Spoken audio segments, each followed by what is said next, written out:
Comemoração dos Dias do Rádio e Roquete Pinto.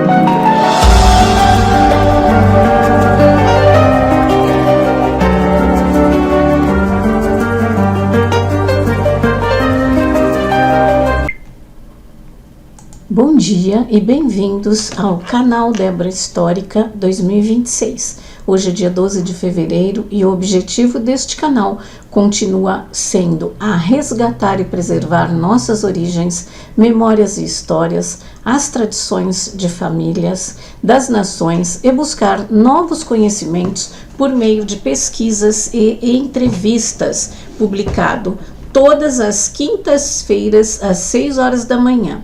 O link da apresentação está na descrição de todos os programas. Nós não devemos deixar morrer a nossa história. Hoje vamos falar sobre o rádio em suas datas comemorativas e a fonte das matérias foi a Wikipédia, que me tornou mais simpática a história. Então vamos lá. O Dia Mundial do Rádio é comemorado no dia 13 de fevereiro de cada ano, ou seja, amanhã.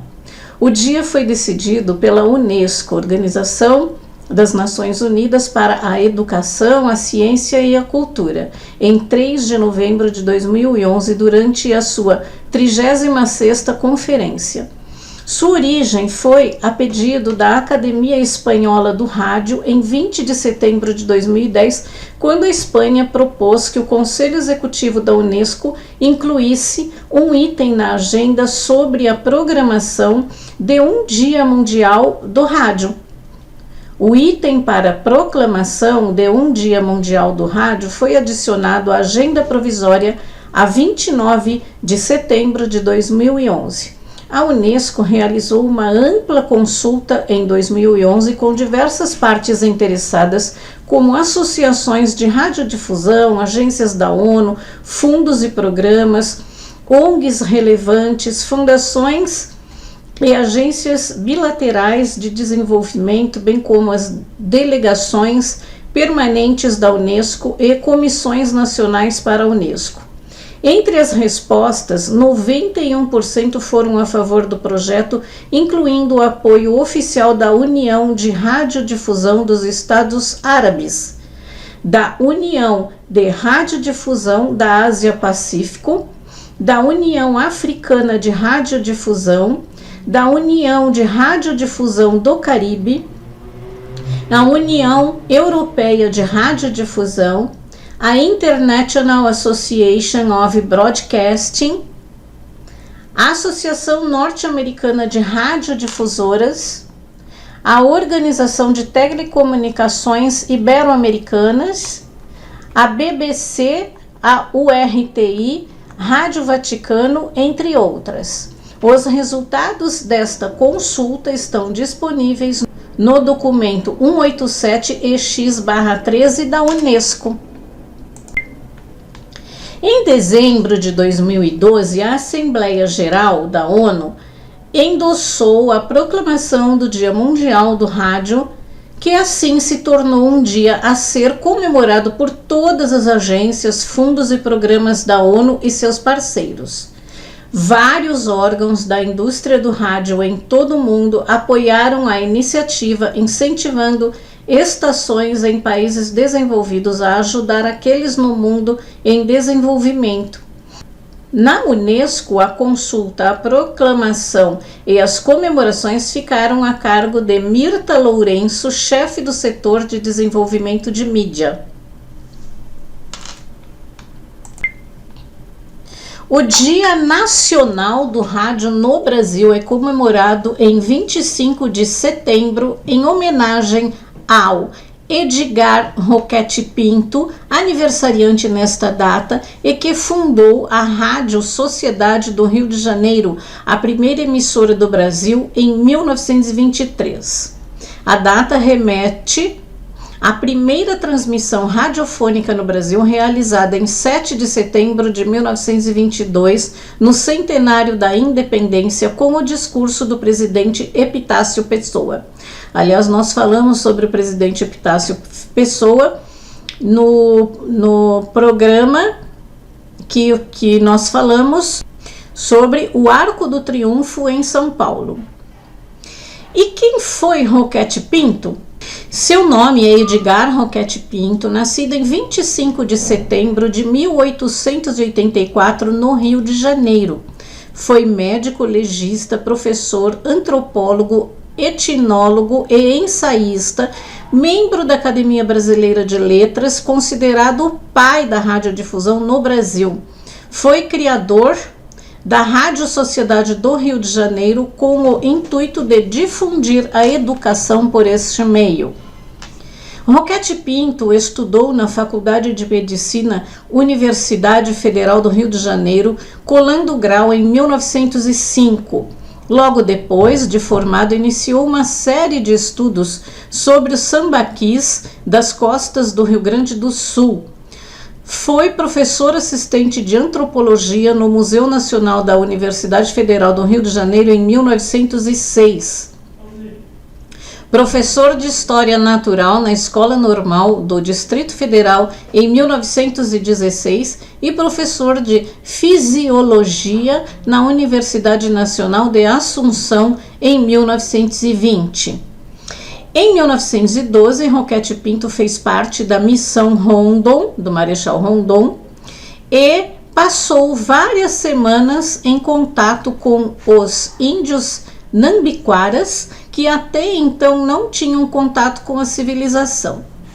Na volta, trouxe o vasto material etnográfico e, como resultado dessa viagem, publicou em 1917 o livro Rondônia, Antropologia Etnográfica, considerado um clássico da antropologia brasileira. Seus estudos sobre os tipos antropológicos do Brasil ganharam destaque por demonstrar que a miscigenação racial brasileira não havia produzido tipos raciais degenerados ou inferiores.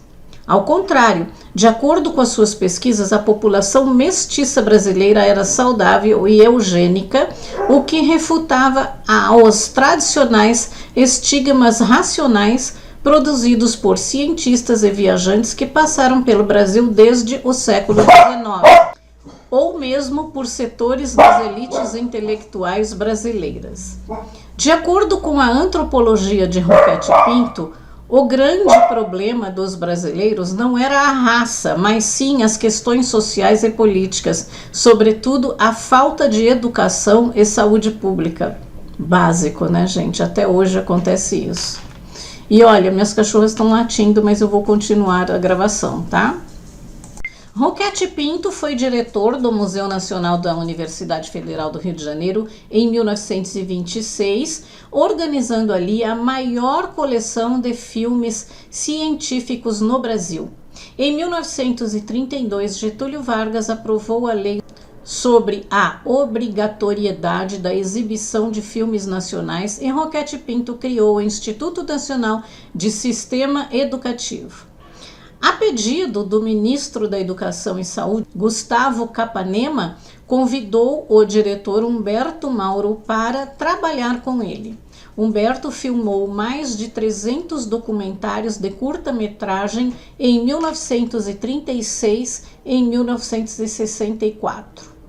Roquete Pinto foi membro do Instituto Histórico e Geográfico Brasileiro, da Academia Brasileira de Ciências, da Sociedade de Geografia, da Academia Nacional de Medicina, da Associação Brasileira de Antropologia, da qual foi presidente de honra, e de inúmeras outras associações culturais nacionais e estrangeiras. Foi um dos fundadores do Partido Socialista Brasileiro. Na Academia Brasileira de Letras, foi o terceiro ocupante da cadeira 17, tendo sido eleito em 20 de outubro de 1927 na sucessão de Osório Duque Estrada, e foi recebido pelo acadêmico Aloísio de Castro em 3 de março de 1928. Recebeu os acadêmicos Afonso Taunaí em 6 de maio de 1930 e Miguel Osório de Almeida em 23 de novembro de 1935. Edgar Roquette Pinto também foi homenageado pela Academia Brasileira de Médicos Escritores como o patrono da cadeira 33, cujo fundador é o médico urologista paulista Hélio Begliomini. Em relação à primeira rádio do Brasil, no ano que comemorou o primeiro centenário da independência do Brasil, ocorreu no Rio de Janeiro, então capital federal, uma grande feira internacional que recebeu visitas de empresários americanos, trazendo a tecnologia da radiodifusão para demonstrar na feira que nesta época era o assunto principal dos Estados Unidos, nos Estados Unidos. Para testar novo meio de comunicação, os americanos instalaram uma antena no pico do Morro do Corcovado, onde atualmente é o Cristo Redentor. A primeira transmissão radiofônica no Brasil foi um discurso do presidente Epitácio Pessoa, que foi captado em Niterói, Petrópolis e na Serra Fluminense e em São Paulo, onde foram instalados aparelhos receptores. A reação de Roquette Pinto a essa tecnologia foi: eis uma máquina importante para educar nosso povo. Depois da primeira transmissão do Brasil, em 1922, Roquette Pinto tentou convencer o governo federal a comprar os equipamentos apresentados na Feira Internacional. Para o bem da comunicação no Brasil, ele não desistiu e conseguiu convencer a Academia Brasileira de Ciências a comprar os equipamentos. Em 20 de abril de 1923, Roquette Pinto fundou a primeira emissora oficial de rádio do país, a Rádio Sociedade do Rio de Janeiro, a atual Rádio MEC. 3 anos depois, em 1926, a Rádio Sociedade lançou a revista Electron, dedicada à recém-surgida tecnologia do rádio com diagramas de receptores da época, tendo Roquette Pinto como diretor. Foi a primeira revista desse segmento no Brasil.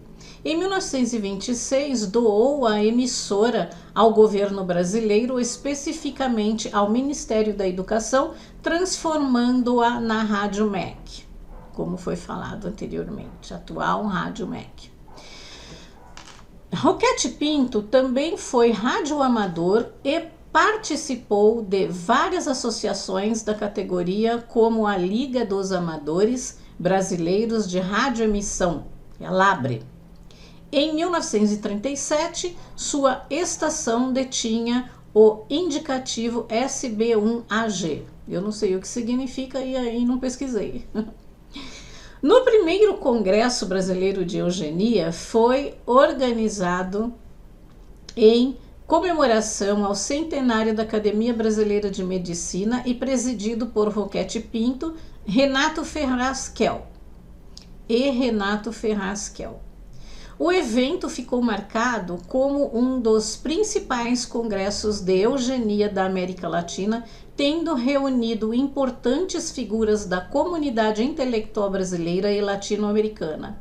No início dos anos 1930, no auge das discussões sobre controle eugênico da imigração, dos matrimônios e da natalidade, eugenistas brasileiros fundariam a Comissão Central Brasileira de Eugenia, criada com o objetivo de assessorar o governo e as autoridades públicas em assuntos relacionados ao aperfeiçoamento eugênico da população. Em 1936, os aparelhos de rádio podiam ser comprados em lojas do ramo.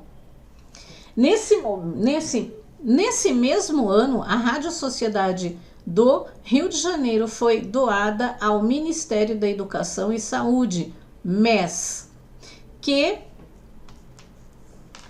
tinha como titular Gustavo Capanema, que comunicou a Roquette Pinto que a rádio seria incorporada ao Departamento de Propaganda e Difusão Cultural. Mais tarde, em 1939, deste departamento surgiria o DIP, órgão responsável pela censura durante a parte da era de Getúlio Vargas. Em resposta, Roquete Pinto insistiu que a rádio fosse incorporada ao Ministério da Educação e Saúde com o fim de preservar a função educativa. Roquete Pinto ganhou a disputa. A Rádio Sociedade passou a se chamar Rádio Ministério da Educação, ou como é conhecida, Rádio MEC, mantendo até hoje o ideário educativo. Consta que, ao se despedir do comando da emissora que fundara, sussurrou chorando ao ouvido da filha Beatriz: entrego esta rádio com a mesma emoção com que se casa uma filha.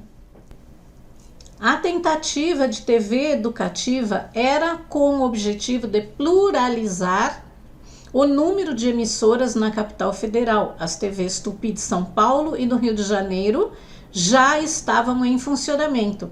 Getúlio Vargas concedeu-lhes um canal de televisão em 14 de maio de 1952. Porém, a TV educativa de Roquete Pinto nunca conseguiu sair do papel. Apesar de planejada nos mínimos detalhes de possuir financiamento devidamente aprovado pela Câmara Municipal do Distrito Federal e dos seus equipamentos terem sido comprados e embarcados no porto de Nova York, de onde deveriam seguir para o Brasil, eles nunca saíram de lá. Perdido o financiamento, Edgar Roquete Pinto morreria amargurado 2 meses após a morte de Getúlio Vargas. Falando da sua vida pessoal, Edgar Roquete Pinto teve 3 filhos: Paulo Roquete Pinto, Maria Beatriz Roquete Pinto e Carmen Lúcia Salles Roquete Pinto. No campo intelectual, o nome Roquete Pinto esteve estreitamente associado ao campo da antropologia, física e da etnografia, tendo dedicado mais de 30 anos de trajetória ao estudo das populações brasileiras. Em 1911, participou do primeiro Congresso Universal de Raças, realizado em Londres, no qual entrou em contato com grandes nomes da antropologia internacional. Em 1912, realizou uma importante viagem antropológica para a região da Serra do Norte, na entrada da Amazônia, no norte do Mato Grosso. Como resultado desta viagem, publicou em 1917 o seu diário de viagem intitulado Rondônia, Antropologia, Etnografia, já mencionado. Obra na qual narrou o seu contato com a população indígena e sertaneja da região. A viagem também inauguraria uma série de estudos que antropólogo realizaria nos anos seguintes sobre as características das populações brasileiras. Seus estudos ficaram marcados pela defesa da miscigenação racial e da população mestiça brasileira e por uma forte crítica ao determinismo racial e biológico. Roquete Pinto também está entre os mais importantes intelectuais brasileiros que se empenharam na organização e divulgação do movimento eugênico brasileiro, juntamente com Monteiro Lobato, Belisário Pena e Octávio Domingues e Renato Kell. Dificilmente se situará como um eugenista na linguagem de Renato Kell. Repetindo uma mensagem que acho importante. Já se falou dele como defensor de uma eugenia positiva, como um intérprete da mestiçagem brasileira, que não significa, a seu ver, e na contracorrente dos eugenistas europeus, uma degeneração. Como um crítico do racismo científico, Roquete Pinto entendia que a eugenia deveria ser investida para melhorar as condições físicas e mentais de toda a população brasileira, sem excluir negros e mestiços do processo de aperfeiçoamento da nação brasileira. Nesse aspecto, o antropólogo se insurgiu contra a eugenia negativa e o racismo praticado por figuras como Renato Ferraz Kell, que propunha medidas radicais de intervenção eugênica, como a segregação racial e a esterilização eugenia. Uau! As obras de Edgar Roquette Pinto são, né? O Exercício da Medicina entre os Indígenas da América, de 1906, Excursão à Região dos Lagos do Rio Grande do Sul, 1912, Guia de Antropologia, 1915, é um link, tá? Vocês podem buscar na internet. Rondônia, 1916, Elementos da Mineralogia, em 1918, Conceito Atual da Vida, 1920, Seixos Rolados Estudos Brasileiros, 1927, Glória Sem Rumor, 1928, Ensaios de Antropologia Brasiliana, tem o link também na internet, quem tiver interesse procura, Samambaia, Contos, 1934, Ensaios Brasilianos, 1941, e publicou também o grande número de trabalhos científicos, artigos e conferências entre 1908 e 1926 em diferentes revistas e jornais. Edgar Roquette Pinto faleceu em 18 de outubro de 1954 aos 70 anos de idade. E veja bem, gente, é um comentário meu, essa matéria ela serve tanto para medicina como para antropologia, como para jornalismo, né? Então como radiodifusão, e são diversas áreas que ele atuou. E isso é muito importante, e principalmente a história, né, da história do Brasil.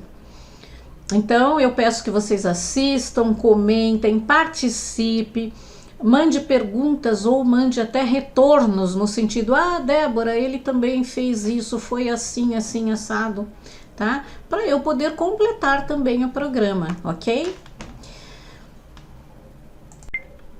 E na nossa agenda cultural, nós temos às quintas-feiras o programa Débora Histórica, o canal Débora Histórica, e todas as sextas-feiras eu compartilho as notícias da nossa região registrada pelos grupos de Jornal, Gazeta de Pinheiros, Jornal do Butantã, Morumbi News, São Paulo News e Tribuna de Santo Amaro. Leia e participe, gazetadepinheiros.com.br. Envie suas críticas e sugestões pelas redes sociais, @Gazeta de Pinheiros, ou pelo e-mail leitor@grupo1.com.br. E onde nós vamos passear com nossos filhos, sua família e mesmo amigos? Na Cidade das Abelhas. É um parque em Embu das Artes, onde você adquirirá conhecimento sobre a vida e a importância das abelhas. Além de você poder adquirir mel, própolis, pólen, favos, geleia real e todos os produtos das abelhas, que também podem ser adquiridos pelo site cidadedasabelhas.com.br/produtos ou pelos telefones 46140609, 943026580, que é o WhatsApp. O link está na descrição deste programa. E siga a Cidade das Abelhas no Instagram, cidade_das_abelhas. E o serviço de lá é de terças aos domingos, das 10 às 16 horas. O estacionamento é gratuito. Tenham todos um feliz final de semana. E agora acho que já é carnaval, né? Então, juízo aí, gente, nesse carnaval.